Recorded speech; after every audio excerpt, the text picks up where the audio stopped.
Will we really be facing the last game of the F1 Manager saga? Just today, Frontier announced a new update for the game F1 Manager 24.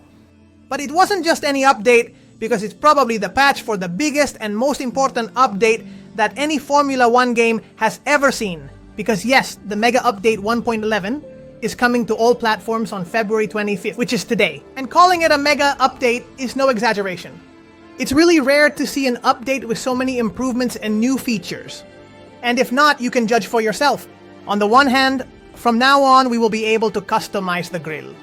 That is to say, when you start a new career mode to create your own team, you will be presented with a range of possibilities for a completely personalized experience in which you will have the chance to modify the lineup of the other 10 teams on the grid.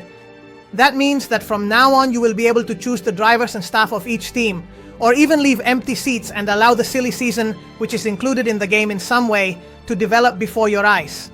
Obviously, this is not the only thing, because in this update, you will not only be able to change the staff of the other teams on the grid, as we have just seen, but you can also create and customize your own drivers and your team member, your team staff. So you'll literally be able to create new drivers and new staff. Alright, so how does this creation process work? What can I change? You can change the name. Of course, a photo, obviously from a selection of pre-generated photos. You won't be able to upload a random picture, the person's gender, their age, their nationality, their marketing, the experience they have, which, by the way, it will affect their mentality, reputation, meaning how recognized this person is in the world of motorsport, their development potential, aggressiveness, and personal attributes such as driving statistics or team member skills. I honestly think this is incredible. It's absolutely insane, and we're not done yet, because now we move on to the third section, which is that you'll be able to change the initial conditions of your career mode.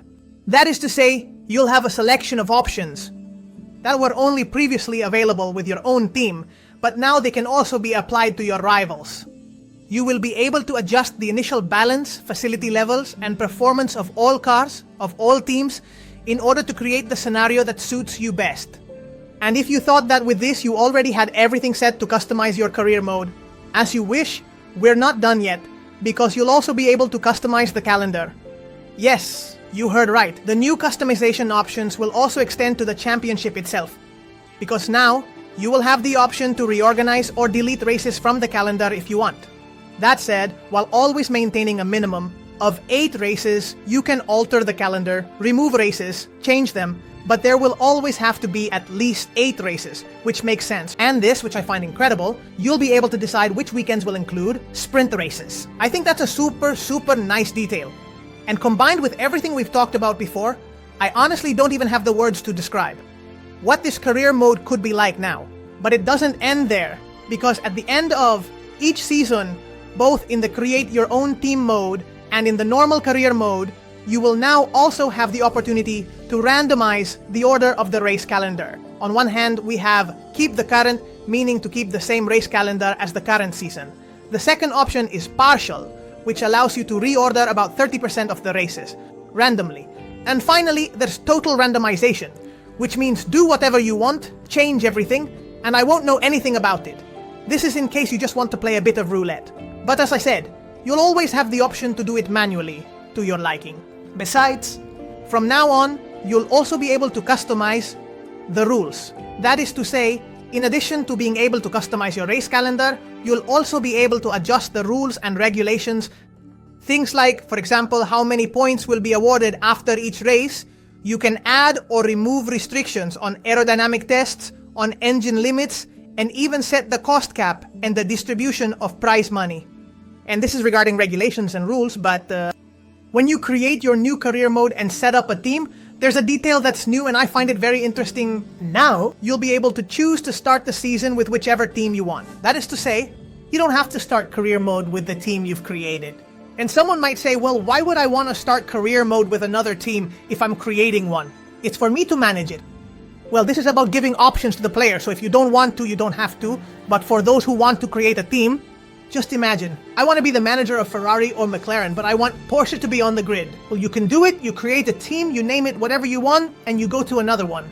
If that's really what you want, you can do it. Isn't that the important thing about all this? Because the feeling you get is that everything that used to be done with mods can now be done without mods, or at least the vast majority of things. There will always be little things that are still done with mods, but most of the things that people used to request that required mods can now be done in the base game. I think it's an update. I think it's the best update in the history of any Formula 1 game, and it's not the only important update that this game, this F1 Manager, has undergone. Because a little while back, on November 18, Frontier implemented their update 1.9, which included new features like the option to exit the pit lane, updates and changes in driver development, and a contract rumor system that somewhat emulated what we call the silly season, among other things. And I suppose that now, seeing the title and hearing everything you've just heard, some of you are starting to get a sense of where this is going, right? Because yes, a few months ago we started seeing news that rumored Frontier had cancelled the F1 Manager series, that there would be no more F1 Manager games, and that Manager 24 would be the last game in the series. Frontier hasn't officially announced anything regarding the cancellation of the series. They haven't come out and said that the saga is officially cancelled, but as I said, all the rumors point to that. I suppose some might even be a bit confused, right? But this doesn't really make much sense. Why would you need to close this saga when it seems to be at its best moment? Well, the explanation for me is very simple. It seems that indeed this is the last F1 Manager game, and the feeling I get is that Frontier is throwing everything they have at it. They're going all out with everything they had in the pipeline so that they don't have anything left, and to say goodbye to the players in a grand way like, hey, yeah, we couldn't continue with this, but at least we want you to have a good memory of us and what we did with this series. Probably if you add the last two updates could have been what you would have found in F1 Manager 25. I mean, if you take everything that's in this update, add everything that's been added to it already, which has been some cool stuff in previous updates this year, it probably could have been everything you found in F1 Manager 25. If they saw that they were not going to be able to continue, they said, let's close this on a high note. Let's give everything we have to the player. Because they couldn't have done it if, hey, this thing was closed down like hell. If in the end, he wasn't going to give us anything. In case it's the last one, clearly what they're doing is that, which, hey, I'd love to think not. I'd love to think that they're actually going to make another game, and this would be amazing. I mean, giving the player so many improvements that you have to keep your feet on the ground. I mean, this wouldn't be normal at all if a game came after it. If it were really going to come out, this wouldn't be normal. It doesn't seem logical to me to ask a company to update like this because literally, you have to understand that if they are going to release a game the following year, they can't be putting in updates like these that are fucking awesome.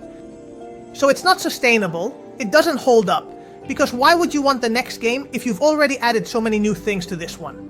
I'm not buying it. So, I mean, that's why I think that's the direction things are going, and that it's really a kind of grand finale that Frontier is trying to have with the players, and as I said, to say goodbye in the right way. But I understand that people will keep asking themselves, but why is it the last game? Honestly, this game is way better than the other one, the one from Codemasters. Even if fewer people buy it, the game, the product itself, is much better taken care of. You can tell they put a lot more love into it.